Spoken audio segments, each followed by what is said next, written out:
నమస్తే అండి. ఈ డాగ్‌కి కాలు విరిగిపోతే తణుకు తీసుకెళ్ళి సర్జరీ చేయించామండి.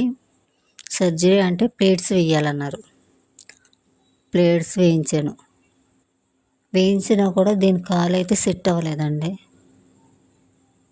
సెట్ అవ్వకపోగా కాలుకి పస్ పట్టేస్తుంది.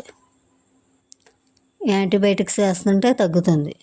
కొన్ని రోజులు బాగానే ఉంటుంది. మళ్ళీ కొన్ని రోజులకి మళ్ళీ పస్ పట్టేస్తుంది. 3 డేస్ తణుకు తీసుకెళ్ళానండి. సర్జరీ టైంలో 3 డేస్ తిరిగాను సర్జరీ కోసం. కానీ మళ్ళీ ఇప్పుడు తణుకు తీసుకెళ్ళడం అనేదంటే చాలా కష్టమండి. చార్జెస్కే చాలా అయిపోతాయి.